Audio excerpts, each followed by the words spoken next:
was like just a disaster. And I went from running 10K relatively easily to not being able to get up a flight of stairs, massive chest pain, heart beating uncontrollably. Welcome to the Sinclair podcast, where we share real-world experiences, wisdom, and the honest struggles of entrepreneurs to help you navigate and scale your business with confidence.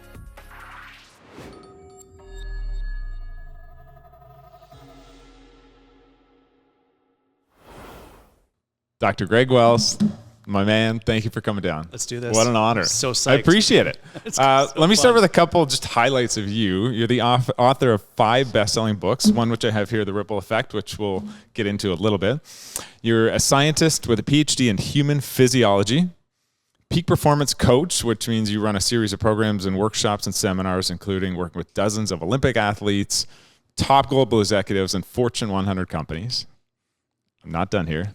You've got over 240 episodes. I think this is episode 7, by the way. But you've got 240 episodes on your own podcast, all focused on health, human performance, and ultimate potential, which is incredible. Had a chance to listen to one yesterday. Loved it.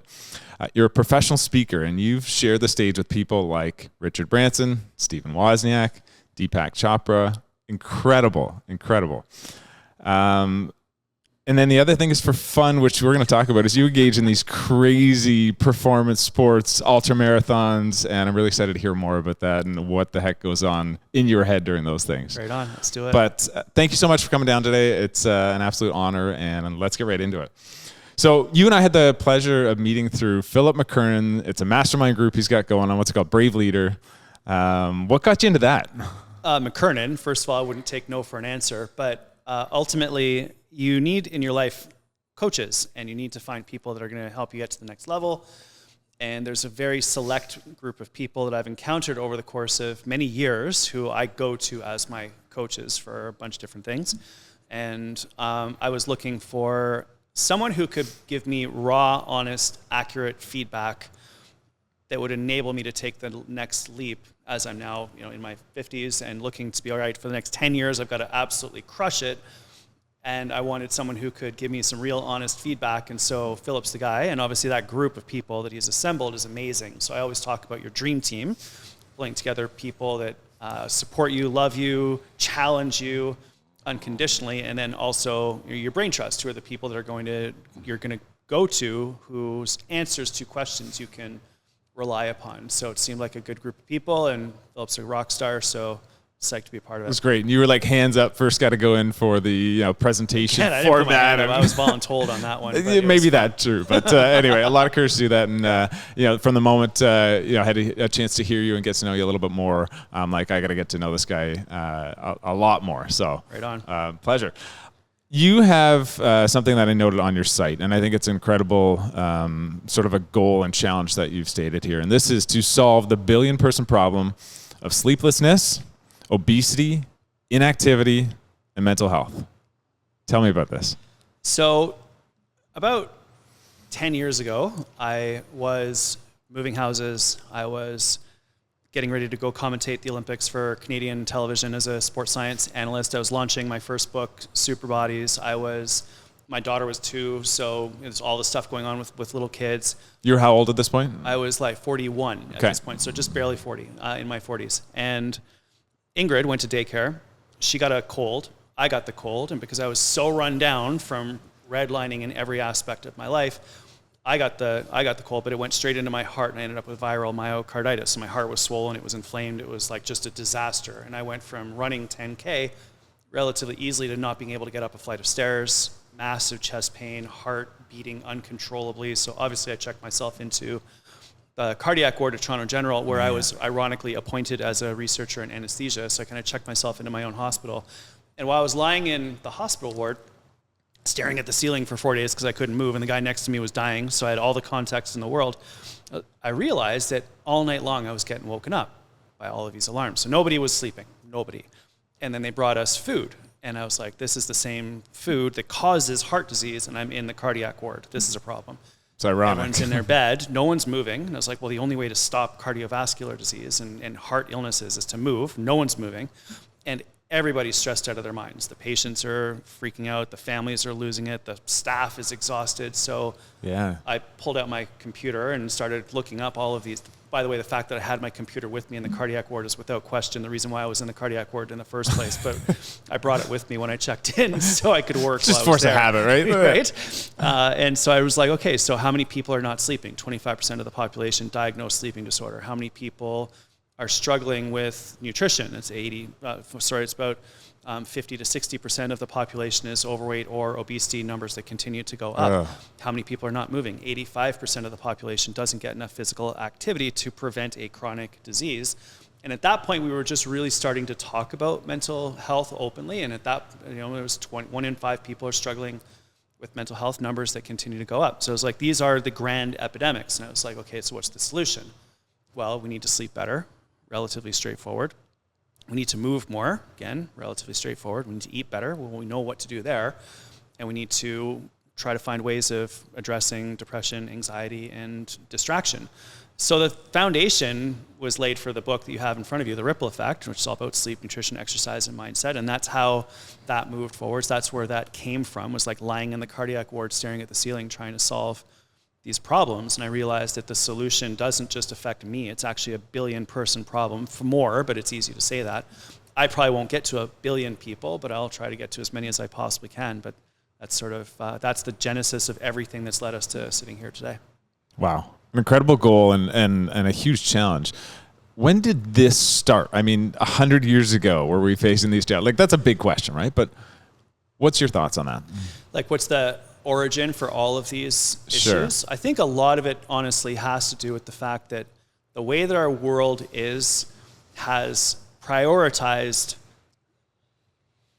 accomplishment, acquisition of material things, and we do that at the expense of our health.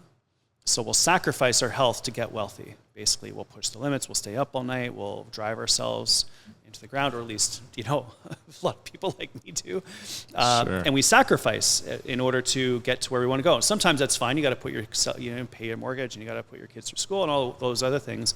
But I think that we sacrifice our health in order to accomplish certain things or get certain things or survive in many cases. And I think that the path forwards is actually to flip that around. I think we need to completely reverse that and consider globally that health is the foundation for everything. If we make everyone healthy and create an environment where it's easy to be healthy and well and thriving, that everyone's potential gets unleashed, everyone does better things in the world, everyone becomes a better parent, better coach, a better whatever it is that they do and they care about. And that's the path forwards. I think that health and performance and achievement are intertwined, and that's where we all need to get to. It's a bit of a Star Trek vision of the world, but I think that's where we need to get to. It's amazing. Coming out of the hospital, what do you do next? Because you're sitting in there. Here's what happens. I figured this stuff out. I'm like, okay, I got to get back in shape again, and I got to do it in a different way this time. How long was your hospital stay, by the way? 4 days. Okay. And so I come home to Judith, and we're out of our house. We're in a small apartment. Everything's in boxes. We got a 2-year-old running around, and I can't even walk up and down the stairs. Wow. And I'm allergic to all of the meds that you take to heal inflammatory conditions inside you. I'm allergic to NSAIDs because I broke my neck when I was a kid. I took a lot of anti-inflammatories. I've developed an allergy to them. Oh my gosh. So I can't take meds. One day I eat half a pint of blueberries and my heart pain goes away. It's like, wait a second. And I start looking, there's, oh my gosh, anti-inflammatory nutrition. So we go all in. I go hardcore vegan. I'm eating blueberries all the time. I'm making myself, like biohacking myself to health essentially, and begin with the walk. And I started walking, and I started eating like basically a raw vegan diet, and slowly, gradually over time, managed to heal enough that I could go to the Olympics, commentate the Olympics in London with stabbing chest pains as I was doing my commentary, and then get home and heal. But the funniest part of all of this is that while I was in the cardiac ward, I called one of my dear friends, and I was like, hey man, we're doing Ironman. And he's like, I'm not doing Ironman. You're an idiot. There's no way I'm doing Ironman. I'm like, I have a job. I've got 2 young kids. Like, I don't have time for this. And he goes, my wife will kill me. Yeah. I was like, I'm in the cardiac ward. I'm registering for Ironman right now. I need someone to train with. We're doing Ironman. It's in 12 months. Wow. So he was like, you're where? And I was like, I'm in the cardiac ward. I need something to train for. We're doing Ironman. So he signs up. We both registered, and we both completed Ironman 12 months exactly from the moment that I was in the hospital to that point. So that's the Why fun that? part of Was it. that just the thing that you needed to It's just get you something. I was going? like, I just got to do something here. I got to do something radical. I got to like push. I got to shake myself out of this thinking that I'm in right now. And I also went on Canada's breakfast television show at the time. It was called Canada AM. And I had just commentated the Olympics, so I knew the producer. So I called them. I'm like, hey, guess what just happened? I just got a heart infection. Can I come on the show and talk about it? And they were like, sure. So I announced that I was doing Ironman on Canada AM. So I had like then you had to. 500,000 people that knew. So there was can't no go back way from that at all. I was like literally every morning when I was getting up to go outside for a run at 5 a.m. in February in Canada, which is very cold and awful. I was like, I have to do this because if I don't, everyone's going to know. So I put a little bit of external accountability on myself for it as well. Wow. And the experience, go to the Ironman, how was it? Amazing. It was incredible. And also, like, I thought my story was good. And then as you're in the warm-up cage, as you're setting your bike up and your swimming stuff and everything like that, they're telling the stories of who's there.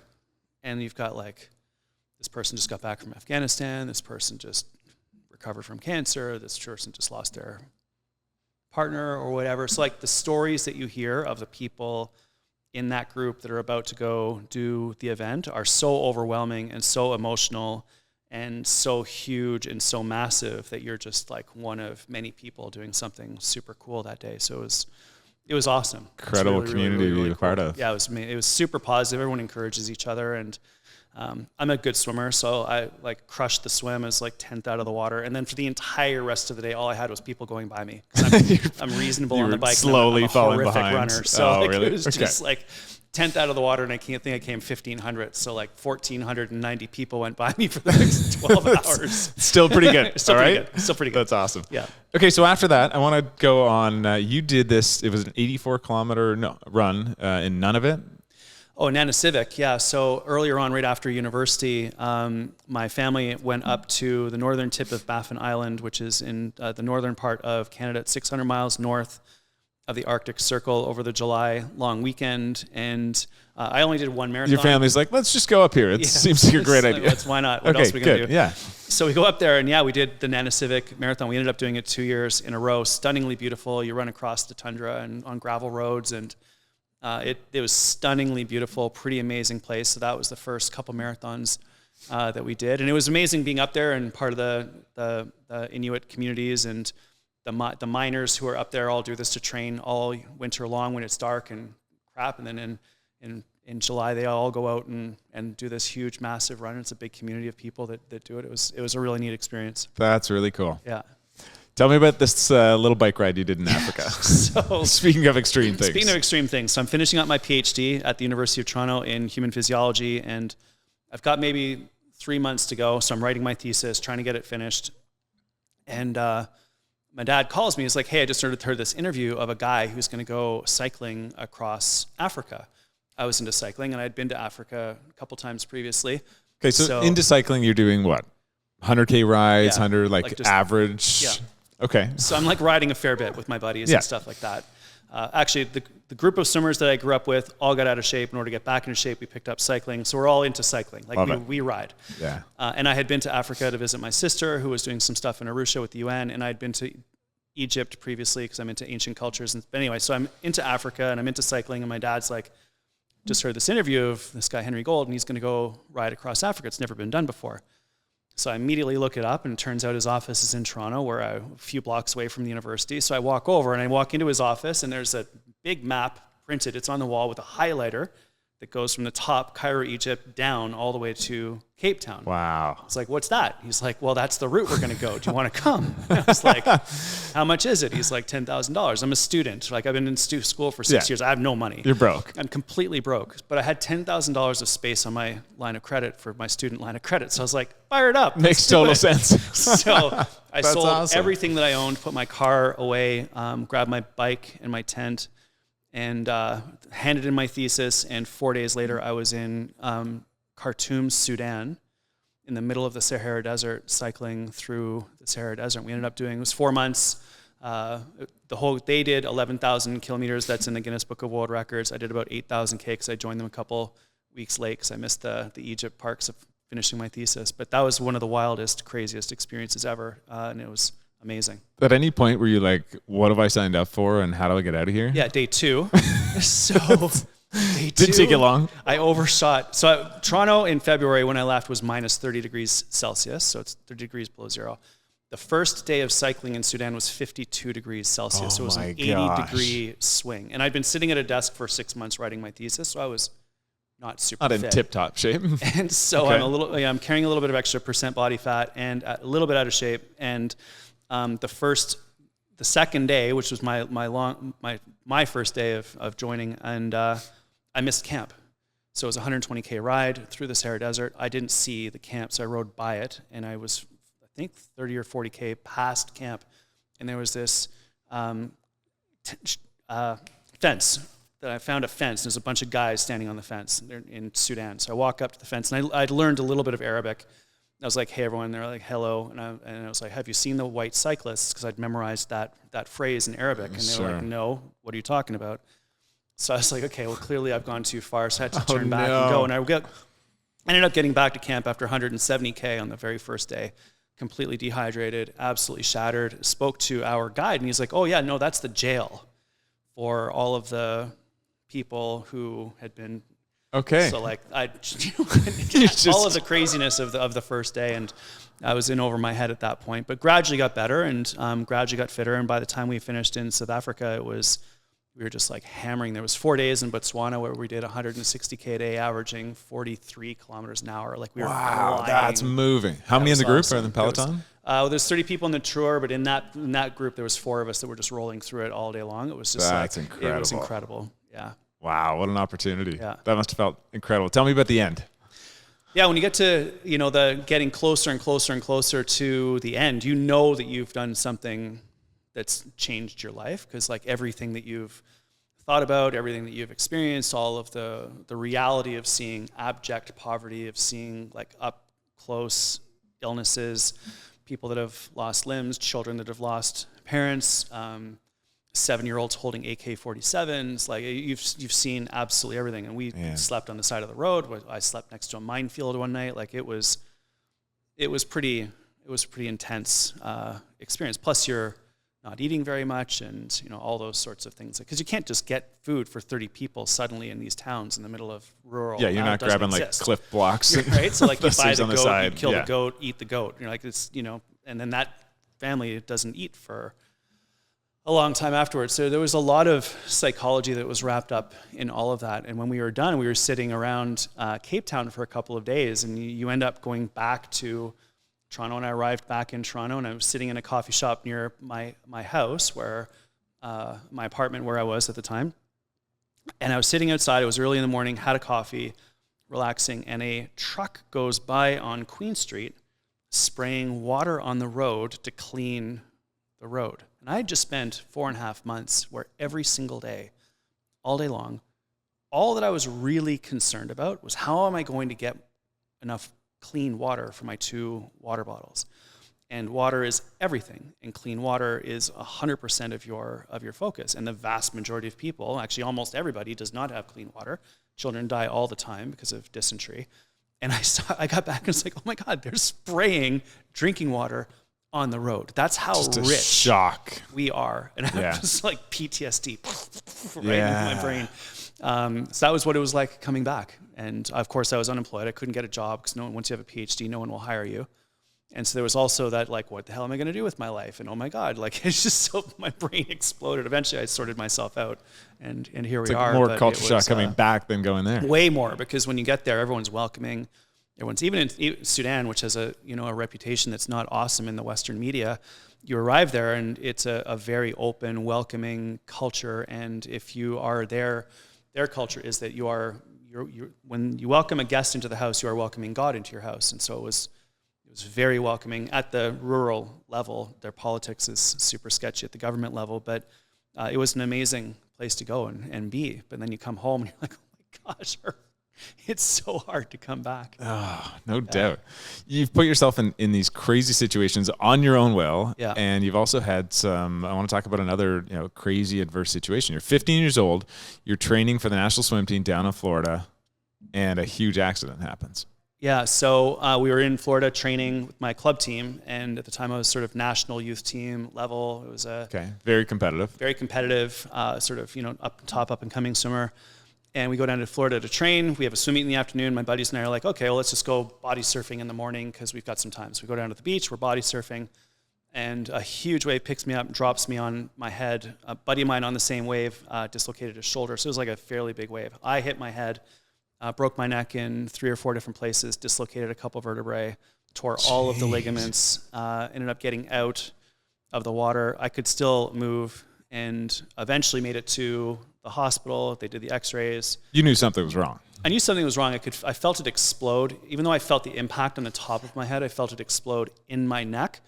But I was moving, so I thought, well, it can't have broken my neck because I'm moving, and if you break your neck, you're paralyzed, so I couldn't have broken my neck. So I thought maybe I just injured a ligament or something like that. So my coach was like, yeah, you should just stretch your neck. So I'm moving my head from side to side, trying to stretch it out. On what the not to do with a broken neck? One tiny little, twig of a bone that's left intact in there. Yeah, and then we get to the hospital. The nurses, the second that the x-ray clicked, someone was like, don't fucking move. And I was like, oh, hey, I'm frozen. Like, she literally screamed from behind the lead glass. And then they immobilized me for 10 days while they figured out what to do. Flew me back home in a Learjet, put me in a halo brace for 3 months, took me out of the halo brace, did neurosurgery on my 16th birthday to rebuild my spine. And then I went to try to do rehab after that and get back in the game. The courage and the will that you had to develop early on, how did that impact not just your career, but everything else you've done? A couple really interesting things happened in that stretch that I think made a huge difference. First of all, I became fascinated by the human body. So I'm now a physiologist. I took kinesiology. For sure, the spark of interest in the human body came from the fact that I was looking at x-rays at 15 years old that absolutely. were kind of important. So, yeah. Right? So that's where that started. But there was a couple other really important things. When I got out of neurosurgery, my neurosurgeon, when I woke up, she's like, hey, everything went well. You're safe. We've rebuilt the spine. We put some metal in there to hold everything together. You're cool, but you're never going to swim again. In my head, instantly, I didn't say this out loud, but I was like, fuck you. Yeah. Forgive me for dropping the F-bombs on my mom on the knows show, there's but, the odd one. Yeah. It's good. Yeah. But I did say that. I was like, fuck you. And immediately went into physio, with so much determination. Started swimming again about 4 or 5 months later. And 8 months after that, qualified for Olympic trials in 88 and swam at Olympic trials in 1988. I didn't make the team, obviously, but was there and swimming, and that was pretty cool. Sent the photos from that back to the neurosurgeon. With the picture of you like this, as the evidence. Look at me. To her credit, put it up on the wall at the NICU at Sunnybrook Hospital. She should, yeah. So there was that, which is basically like, if someone tells you that you can't do something, you really should just critically evaluate whether or not that's true, and off you go. Yeah. The second thing was that when I was in the halo, which is this, you wear a vest and the 4 posts and the bolts in your skull and the ring around your head. It's a pretty significant contraption to keep your head stable. Everyone kept on coming up to me and saying, oh my gosh, that must be so painful. Or, oh my God, that must be so uncomfortable. And the negativity grated on me. So every time someone said that to me, I was like, yeah, but I can walk. I can move my hands, so I don't care. Hurts. Yeah, it hurts, but you know what? I'm fine. I'm going to be okay. So I countered it with instant, overwhelming positivity. And I remember one of the rules that I had for myself, I don't know where this came from, was that I will not complain about this ever. So through that 3 months, bolts in my skull, had to retighten them every single week. Actually got really drunk in it one night and walked into a wall and shifted the damn thing on my head.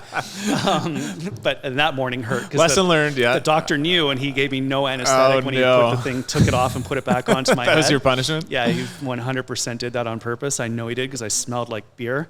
But I was convinced, I convinced myself that I would not complain. And that anti-negativity, that resistance to negativity has, I'm sure, persisted ever since. And I know that was ingrained at that time. Tell me about your parents. Where did you get this?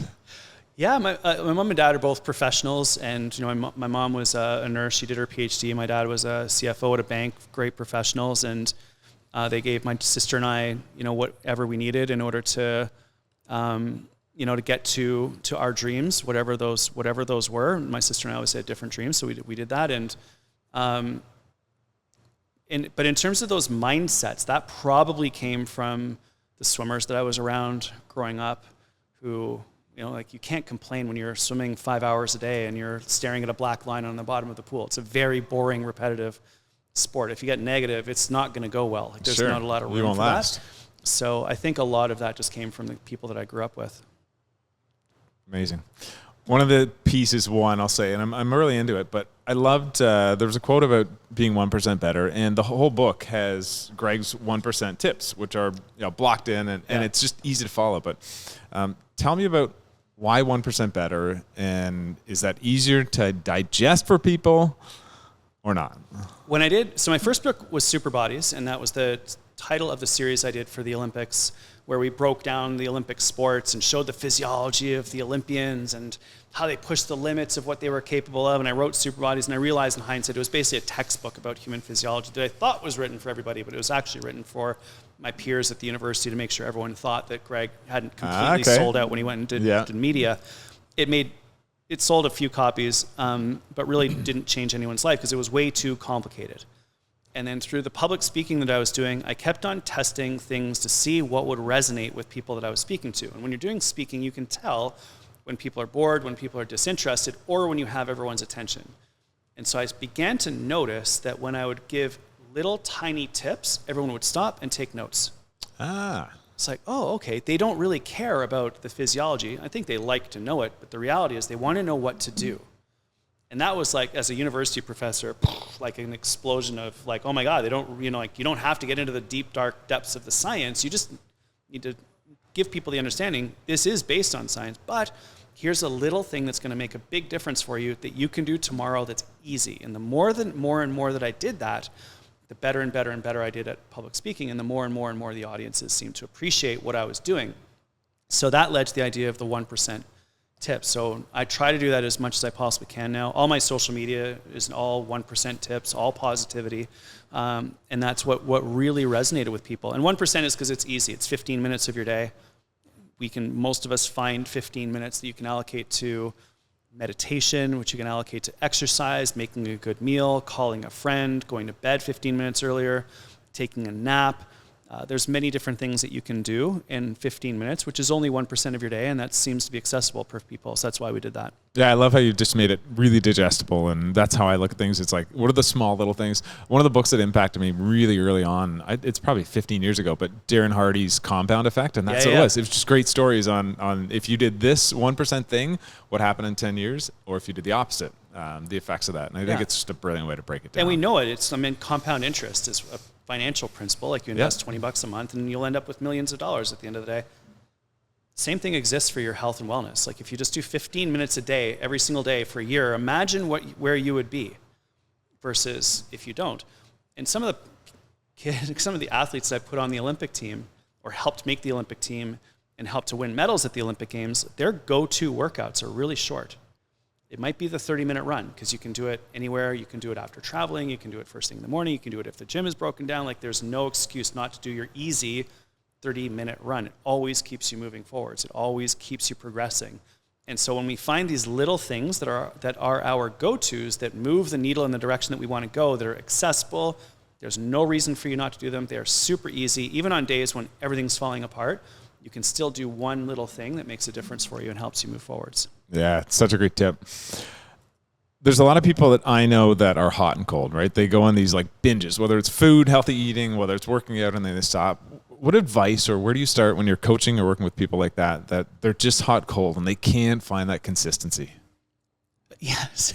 As you speak to the guy who's like done the Ironmans followed by getting completely out of shape to going back to doing another Ironman again. You need something to train for right? Again, right? So what I have found works really, really well, and an overall philosophical shift that I've taken from being in the high-performance sports world where you're inevitably going flat out, but that flat out period of time is 4 years to get to the Olympics and then try to win a medal at the Olympic Games. So there's a degree of consistency there. What I'm finding is really a powerful idea for people now is the idea of process, not outcome. And that we often get fixated on outcomes, which goes back to like, why are we all so unhealthy right now? We're trying to accomplish things. We're trying to accumulate things. We're trying to achieve certain things, where the magic now is what's the process? Do you go for a run first thing in the morning because you're trying to do a marathon in 6 months, or is this just who you are? You identify as an athlete and you go for a run because you are an athlete. You stretch because you're an athlete. You eat healthy because I'm a healthy person. I go to bed early because I'm someone who prioritizes rest, recovery, and regeneration so I can make a positive difference in the world. And that whole concept of process, not outcome, I think changes the game completely, because the outcome is what you do to get healthy or what you do to accomplish what it is that you want to talk about. I listened to a podcast with Ryan Holiday earlier, and he was like, try to not think about the third thing. So it's like you get up, you go for a run because, forget about the because, just get up and go for a run. Because is less important. And I know that that's crazy because we've all heard about start with why, and you have to have motivation and purpose and goals and all those sorts of things. And yeah, that's super helpful, but the reality is that the process always wins. And that's where we want to dedicate our energy, attention, effort, and that's where I think the success is. That's like a massive evolutionary shift in my thinking over the last probably 6 or 7 years. That's great. Let's talk about food, because I think it's one of those things that it's. Are we getting better at eating healthy, having healthier options, or is it getting worse? Well, as a society, we talk about North America, maybe. Yeah, at this like point. let's talk about globally, the developed world. We have now access to more food than we've ever had. You can go anywhere and get food anytime. And I think there's a magic moment that happened during an expedition that I did to India a few years ago with Ray Zahab from Impossible to Possible. We took a group of youth ambassadors there to the Thar Desert in the northwest corner of India, and they ran 5 marathons, 5 consecutive days through the Thar Desert. And I was going into the villages, finding what's going on with health in these areas, because there were rural villages in northern India. And I went into one of these villages, and I found a gentleman selling all of the traditional Indian foods, all the colors of the rainbow, all fresh veggies. It was like amazing. It was incredible, right on. Absolutely spectacular. And I turned my camera 90 degrees to the stall next to him, and it's all chips, candy, packaged, everything, like just the worst of the worst of the worst. And as those types of foods are getting into Brazil, China, Kenya, Malaysia, Indonesia, our homes, our businesses, our schools, the diseases of the West are following: cancer, heart disease, type 2 diabetes, metabolic syndrome, depression. And so now what I'm hoping that we can think about is the fact that food is medicine, and food helps us to heal, and that the foods that we make, that we put into our environment are what we are going to eat. Therefore, the more that we can fill our environment with healthy options, the better. And although I understand that feeding 300 million people in North America is really, really difficult, so there has to be some processing, there has to be some mass creation of food, I think that we have the answers that we need to get people more nutrients and in an optimal number of calories. Right now, it's all about the calories. It's just like pumping out processed foods that get people enough calories to get through their course of the day, nutrients be damned. Whereas I think that if we flipped that to more nutrients, optimal calories, that we could certainly help people to be so much better. And I recognize there's food deserts, and I recognize that food's super expensive right now. But I actually don't think that eating healthy is more expensive. I think it just takes more time. That was my next question, Right. because I think it's often an excuse. People say it's so expensive. And I will say, if you go and buy everything organic and natural, and that is going to sometimes double your grocery bill. But what's the argument to, I can't afford to eat healthy? Well, I think that to some extent, one of the narratives that gets pushed out is that it is too expensive to eat healthy. Therefore, we have to have these other types of highly processed foods. Rice is cheap. Beans are cheap, lentils are cheap, legumes are cheap, spices are cheap if you think about them over how long they last. Veggies are relatively cheap. Obviously, organic makes it more expensive. It is absolutely possible to eat healthy on a budget. The variable, though, is time. It takes time to prep that food. And a lot of people don't have that time. Recognize that. Single mom, 2 kids, just don't have time. It is hard to do that. Our house looks like an assembly line a couple times a week, right? Like batch cooking of protein, making large amounts of brown rice, like, chopping up all of the veggies, and then you build out all of the food for a few days. Yep. Like it takes us a huge amount of time, effort, energy, and attention to eat healthy as a family. And it's a big shift that we made, because I was sick. Obviously, we've talked about that already, but my daughter Ingrid got super sick with brain encephalitis, which is kind of like what happened to my heart, but it happened to her brain. And Adam has some struggles that I think are made better when he eats healthy. I'm obviously, getting a little bit older, so I want to be as healthy as I possibly can at this stage of my life. And the way to do that is through food. And so we killed cable, reallocated that money to buy more, better groceries. And we've identified the Clean 15, which are the foods that you can buy that are not organic and pretty good for you, or the Dirty Dozen, which are the foods that you really should be buying organic. So we've tried our best to strategize around where we allocate our money, but it is time, effort, energy, attention, and frankly, a big investment if you want to do it well. Yeah, absolutely. It's funny. I'm speaking of like binging. I mean, we had a couple days at a cottage last week, and I find summer too, and it's an excuse, but there's more opportunities and options for treats, goodies. You're out, but yesterday it was probably 3-4 hours of prep cooking, batch cooking, cleaning, washing, and it's a few meals out of it, but it's that commitment that requires. And like we're getting a better process at our household, just because again, 2 young boys. And I'm 42 now. You just realizing the impact of food is incredible on health. And health and performance, right? Like Adam does better at school when he eats well.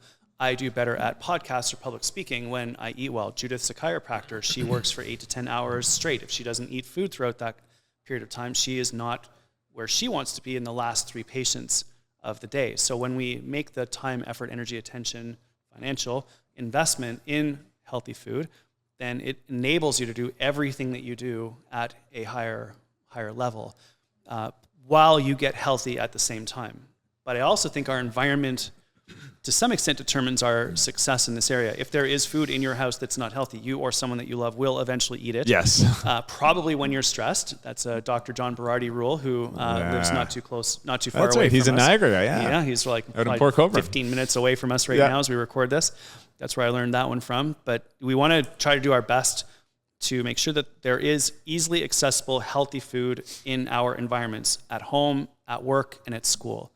And so one of the big initiatives that I've been working on over the last 10 years is really working hard with school boards to find ways of elevating the quality of the food that is available to children in schools.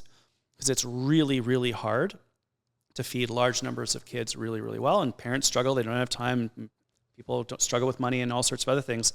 So if we can make our schools a place where people go and they actually get healthier, that's a pretty big initiative. We can do little tiny things there that make a big difference. Similarly, at work, in our offices, in our workplaces, making healthy food accessible to people and easy to get at and as cheap as possible, that's, I think, a way for us to get around this. Because we spend 8 to 10 hours a day at school or at work. So if we just make our schools and businesses places where people go to get healthier, that I think could make a massive difference for the world.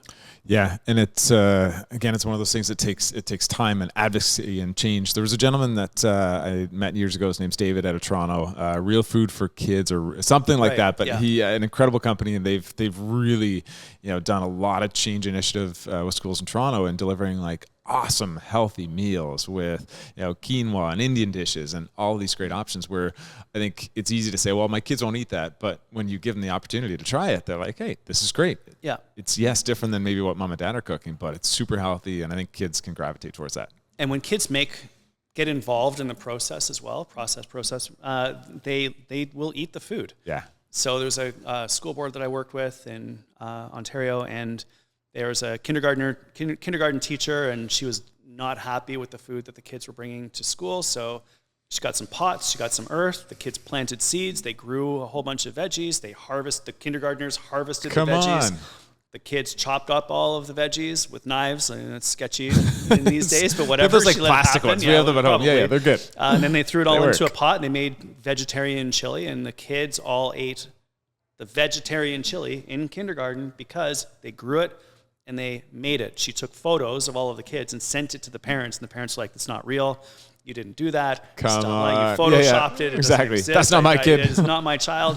Because they didn't believe that their kids would actually eat that, but they did. So we need to get our kids involved in the process of making food. My daughter Ingrid, during COVID, for one of the better things we did was we ordered those food boxes where they show up and the meals are all organized. Yeah, like half ready. You just got to cook them all according to the recipe. And she did that for about a year. She now enjoys cooking, likes cooking, and last night made an incredible dinner. How old is she? 14. Oh, that's right? so cool. But when kids get involved, when we learn to cook as a primary skill that we need to have, then all of a sudden it makes it possible for them to make food that they like, take pride in it, and eat it because they made it. My son Adam's 9. He makes smoothies that do not taste good. Like, they are super sketchy. But he drinks them every morning because he made it. It's an Adam smoothie. That's cool. I'm not touching it. No, but, exactly. I'll do my own once he's out of the house. I'll rinse out the blender and do it again. But like, he eats it because he makes it. Yeah, that's awesome. Very cool. My wife does a very good job in including our boys with that. Well, mainly the 3-year-old, but again, whether it's making muffins or pancakes and healthy options and including them, I think it's really important. Okay, you're an entrepreneur through and through, but you're an academic. What happened? I don't know. How did you get to this? Yeah, so I've done many different things in my career. My wife's family jokes that I change careers every 7 years because I get bored, which is probably true. So finished my PhD, went to Africa, got back, ended up getting a scientist position at the Hospital for Sick Children in respiratory medicine because I specialized in breath control during swimming and rowing in my research. And so there was a group that doing some research on cystic fibrosis, which is a lung disease, and they wanted to use exercise to treat lung disease. So because of my expertise in physiology of breathing, I went into work with that group. That ended up growing into some work with leukemia because leukemia and stem cell transplants and chemo and radiation affect your blood and your lungs. So I worked with that group as well. So I ended up building a research practice at Sick Kids. Concurrently, at the same time, I was a physiologist for the Olympic team. So I joked that if I was working with you, you were either dying of some horrible disease or trying to win a medal at the Olympic Games. And that's sort of quite a diverse group, that I work with, right? We called it extreme human physiology. And then I commentated at the Olympics. That led to public speaking. Public speaking led to requests for consulting. Consulting led to requests to do coaching with the CEOs. And so the business practice developed as I was doing research and worked as a physiologist with the Olympic Committee. I then also got hired as a prof at the University of Toronto in kinesiology. So I did that for a decade, got tenured, and then everything was sort of blowing up and doing really, really well. And at that point, I decided to go all in on speaking, author, consulting, coaching, kept my research practice at Sick Kids, but I had to let the academia go because it was just simply too much. Sure. And I needed to start getting focused at, 47 or whatever it was. Of all those things you're doing, what lights you up the most? I love public speaking. And it's funny because I look back on it now and I remember like really loving reading the announcements in grade school. So clearly I liked a microphone, even when I was like 10. So now I got a microphone. You were built for it. And crowds of people that listen to my stuff. So I love public speaking. I love the art. I love the pressure.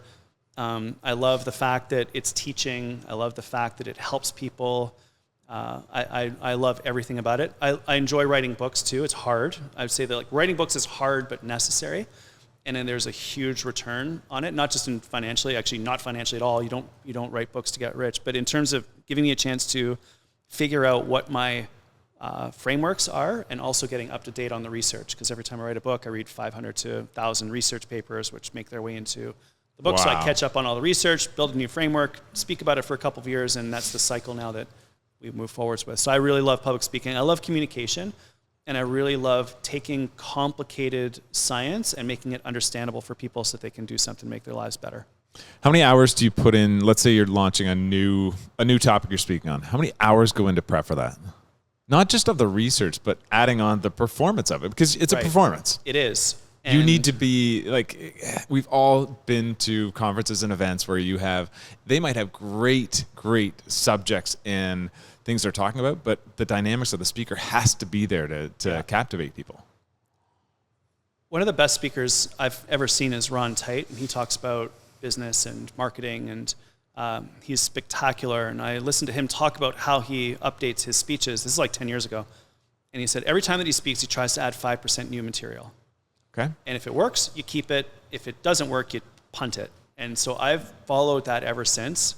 So every time I speak, I try to do at least 5 minutes of new material. And if it works, that's fantastic. If it doesn't work, I punt it. Or if I randomly say a joke and it crushes, then I'll keep that. And if I say something and it obviously doesn't resonate, I'll as fast as possible get rid of it. Right now, I'm redoing my slide deck. It's because my slides, there's new, better imagery. There's better MRIs that have come out. There's I'm trying to make sure that the images perfectly match the things I'm trying to say, and I'm trying to simplify relentlessly. So between the content, what messages are you trying to get across? What's the latest science? How do we weave that in? What images best convey and enhance what you are saying personally?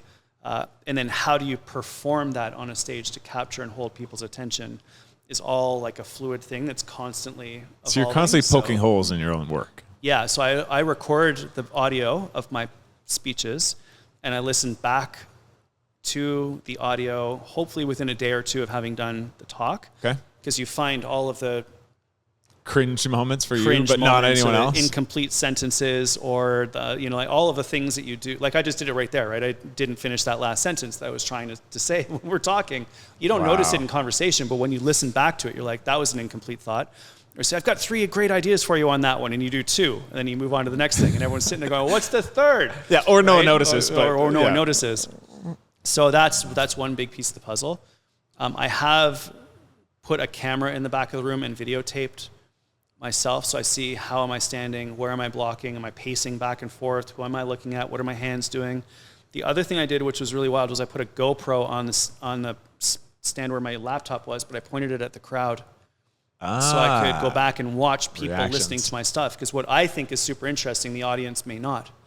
And that gives you information as well. And then there's a couple of events I go to where there are a group of speakers, we all speak there together, and we openly, constructively crush each other. Like we take notes, we review it, we say this was good, that wasn't good. And there's a few people that I take that type of feedback from, but that takes vulnerability. That's what we do. It does, but they're people that I trust. Okay. They're world-class professionals at what they do, brilliant people. I solicit their feedback. We're all in there together. We're doing it. Often I'll have other people who see me speak and like, can I give you a suggestion? I'm literally like, no, I'm good. I've got a coach. Like, but I've got these things that I want to tell you. I'm like, I don't want to hear it. Do you have a question for me? And it's like kind of offensive, I'm sure, when they hear that. But like, I get enough feedback from my coaches, from my peers, who I absolutely respect. I don't care about the random feedback from anyone in the audience. For sure. So you started to answer my question, but the question is, what's the difference between a $2,500 speaker, a $25,000, and a $250,000? Because it's just a couple zeros, but it is. It's interesting. Difference. And that is actually in my journal right now. So what does a $25,000 talk look like? And I actually doubled it to $50,000, because I'm like, what does a $50,000 talk look like? So $2,500, you're getting started. Actually, $500, you're getting started. It's, lunch and learns, you've got some expertise, you're coming in, you're having a good conversation, great place to start. Rapidly, that turns into somewhere between $2,500 and $5,000. You've got a good slide deck, you've got a number of repetitions, you're able to actually communicate, you can answer questions about your materials, and that's a great place to be. I mean, my gosh, $2,500, $5,000 for an hour of your time is unbelievably fabulous. And one event turns into 2, and 2 turns into 4, so you can actually build a career around that. Plus, you're helping people at scale. To go from sort of 5,000 to 15,000 is a big leap, in that you now also probably have a book or 2. You are creating information that is being shared with the world. You are actively thinking, sharing your thinking, and people are consuming what you're thinking because it makes their lives better. Like, it goes beyond just you're telling people what's 10 things to do for healthy nutrition to, hey, here's a philosophy around nutrition that can elevate your health, your well-being, your performance, or whatever it happens to be. And that grows the scale of the impact that you're talking about. I think when you get into the $25,000 to $50,000 range, at that point, to some extent, the reality is like fame determines whether or not you can make that leap. How many people are in your audience, or what's the scale of the work that you're doing, and that's challenging. $250,000 is like former president, right? So that's just simply purely experience on a global scale that people want to hear about. The way that I'm trying to move myself up that ladder, and I'll do anything these days from free up to, is, if I'm working for a large financial firm, I'm full fee, but I'll do presentations at local schools for absolutely nothing, because I just like helping teachers and kids. So you choose where you want to be on that spectrum. But either way, what I'm trying to do right now is world-class content in terms of science. I want to make sure that the things that I'm saying are proven in the research. I'm trying to convey them in a way that everyone understands. I'm trying to make absolutely sure that I have actionable takeaways that people can implement right now that actually make a difference in their life based upon my experience and practicing the things that I'm saying, or coaching people on the things that I'm saying, knowing that they actually work. Yeah. And between all of that and then learning how to speak or modulate my voice or stand in a certain way or look people in the eyes as you're speaking, which is incredibly difficult to do. There's all sorts of little things that just make it better and better and better. And then sharing your ideas at scale for free on social, so as many people learn about you and what you're doing, all of those play a role. You've got how many speaking gigs the rest of this year? What's your schedule? My goal is to get to 80 by the end of the year. 80, and we're in August, you know that, almost September? Yeah, so I think my goal is my goal is to add another 15 or so before the end of the year, new bookings before the end of the year. Incredible. That takes a toll, travel, on health, on family. How do you handle it? So the travel thing is an ongoing practice where more and more and more I am traveling with my food, because getting food in an airplane, airport, or hotel is extraordinarily difficult. So, really? So you're pre-packing, prepping everything? Yeah, well, actually, a lot of it is protein powder when I travel now. Okay. So I went through the airport the other day, and they pulled me aside, of course, because my bag is full of powder. And they open everything I swear up. it's all protein, over the table, and they're the guy and then they bring in the security guards, and there's this massive dude standing next to me. He's like, "What is all of this?" And I looked at him, I'm like, "I'm trying not to get fat." And he's like, "All right, man, go ahead." So I packed everything. Go chocolate, not vanilla, right? Yeah, exactly. Vanilla protein powder. So I'm trying to take as much of my own stuff as possible. Of course, I will eat on the road, but I'm trying to make really good decisions about what I do, because it's hard. You're traveling, you're tired, you're stressed, you're racing back and forth. Time zones, sleep, all those sorts of things. So I've got a very, very set routine that I follow when I travel. I've got specific clothes that I wear. I've got specific things that go in the bag. I've got, I actually wear a mask on airplanes because I don't want to get sick, because I'm on airplanes all of the time. I've got my blue blocking glasses. I've got my noise canceling headphones. Like I go with a lot of that hand sanitizer stuff. Like I'm pretty rigorous about what I do when I'm traveling. Home is a different story, because obviously if I'm on the road for 3 days, my wife Judith's got to get the kids to and from school. She's got to get the kids to and from all of the activities. She's a professional with a practice, and that's really, really, really hard. So fortunately, I've got an unbelievably supportive wife who she is supporting my career at this particular point in time as the priority, because speaking pays very well. And so as of right now, it's a great chance for us to do some things financially that we have goals around as a family. We've also consolidated a lot of the kids' activities to be in locations that are very close to each other, so that drop off one, drop off another, and they're side by side, right? Like, so we're trying to make sure that everything is efficient, quick, fast, and easy. She also is doing a ton of food prep, right? So when we go out, it's like both kids have coolers with food in them for the day, because there's like, you're on your way to school, you're after school, you're after activities. You guys are dialed in. Yeah, it's like a massive operation in the Wells household right now, but we're trying to do it. And we also recognize that our kids aren't going to be around for forever, right? Ingrid's 14, starting high school. We've got 3 summers left.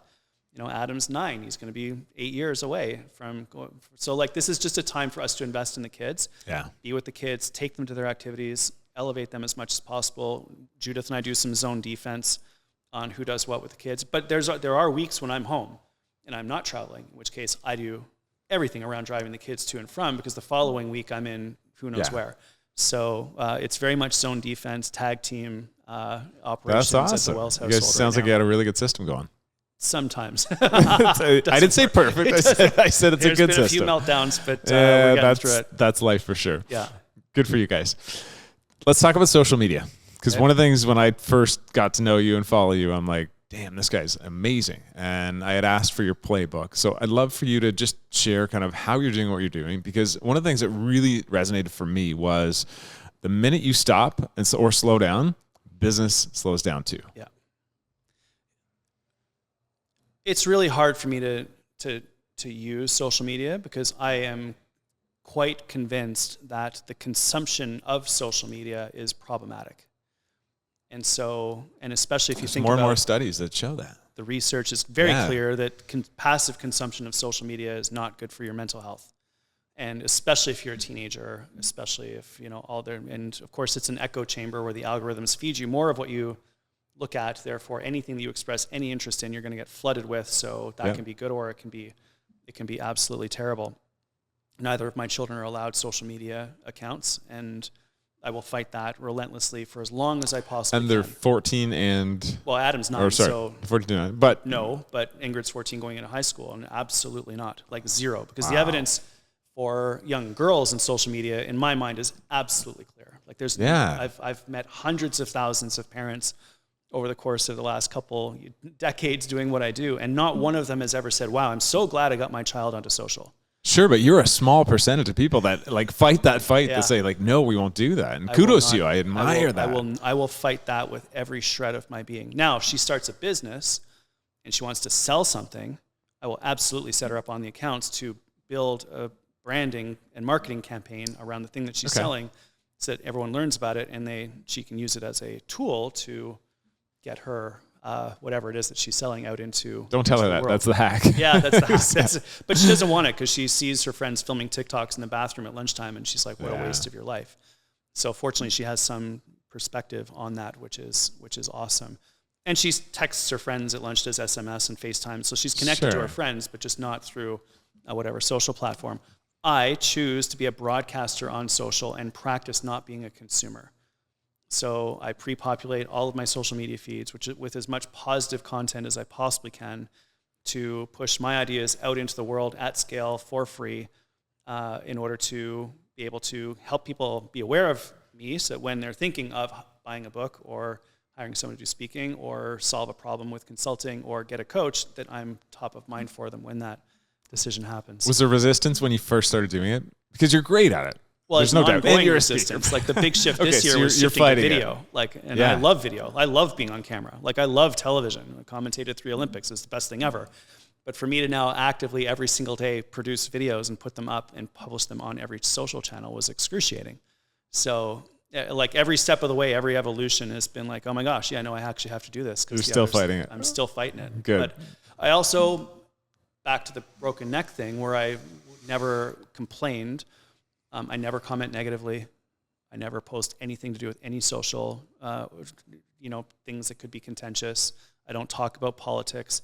I talk about health, wellness, physiology, living a great life, like all of the positive things that I can share with the world. I will share the science of health, wellness, and high performance. And that to me is okay. Like I can, if I'm lying on my deathbed and you're like, do you regret doing social? I'm like, well, I only publish positive stuff. And it just, so it is what it is. Aligns exactly with what you're doing. And I think that's that gift that you bring where you can share and empower so many people. So, I mean, the argument might be is if you're not doing that, you're probably taking away from people and not giving them the opportunity to absorb, especially on the people that don't get a chance to see you speak and that can't afford to go into the conference or may not have the opportunity. Yeah, it's so like global. the social media is free. Podcast, free. We do one every week. Newsletter, free. Do that every week. And then entry level is the books. They're $20. There's 5 of them. You can buy everything I know for $100. We have an app called Vivio. It allows you to track your sleep, nutrition, exercise, mindset, get personalized 1% tips every single day. It's $4 a month. It's like really, really cheap. Was that $36 a year, right? Like there are ways that we try to help people. First of all, free, super low fee. But then I do public speaking for schools and businesses. That's obviously a higher ticket. If you're doing a program for your company, that's a bit more. Plus, that helps me to employ people on my team to go out there and do their thing with different groups. And then if we do some coaching with some elite CEOs, and that enables me to do one-on-one work with people, but then also get members of my team to support them in their areas of specialization as well. So we try to help people wherever they are at, but we definitely focus on high performers who want to get healthier. But then all of the social content goes out for free at scale to as many people as we possibly can. It's awesome. From free to a lot, depending on your budget and an opportunity. Yeah. I love that. That's really cool. Why invest in a coach? We talked about it a little before. You invest in it for someone that's on the fence or like maybe saying that's not for me. What's your take on that? Every single number 1 athlete in the world, in every single discipline, every single sport, has a coach. They're the number 1 in the world. They're the best. No one can beat them. They all get coaches. And not only do they get a coach, they usually get a whole bunch of coaches. Multiple. They'll get a strength and conditioning coach. They'll get a mental skills coach. They'll get a technical coach. They'll get a travel manager. Like cannot become world-class and stay at world-class if you don't have some expert in specific areas to help you develop further and stay at your absolute best. So I have gotten all sorts of different support over the course of the years to help me address certain things that I needed to work on at the time. When I was doing Ironman, I had Lisa Bentley. She's amazing. I know Lisa. She's awesome. Right? Yeah. She's won Ironman like 11 times. I had a swimming lesson with her last year, the year before. Sweet. Oh, it was so embarrassing. Yeah. I never felt more intimidated in my life. Yeah, like she's a pretty epic human. So when she tells you to do a workout, you're like, okay, because you have no excuse, right? She is such an extraordinarily epic human. A really close friend of mine, Adrian Lee, was my strength and conditioning coach for a while. That was spectacular. I've been speaking to Dr. James Rouse about nutrition and spirituality, on and on and on and on and on. So a strategic coach with Dan Sullivan for 3 years to do all the entrepreneurship training that I needed to get in order to structure my business a certain way. So over and over and over again, I just try to find people who can help me answer questions, shortcut my way to doing better based on the expertise that they have in a specific area. It's brilliant. So yeah, Love get it. a coach. Great advice. Get a coach. Yeah. Advice for Greg at 30 and 40 years old. What do you go back and say?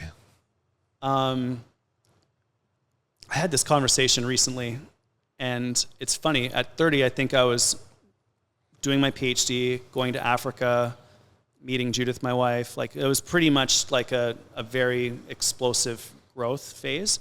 Yeah. Ironically enough, an incredible time of my life where I had absolutely nothing material. In fact, it was like negative because I'd been in 13 years of grad school, right? Like, it was of university level training.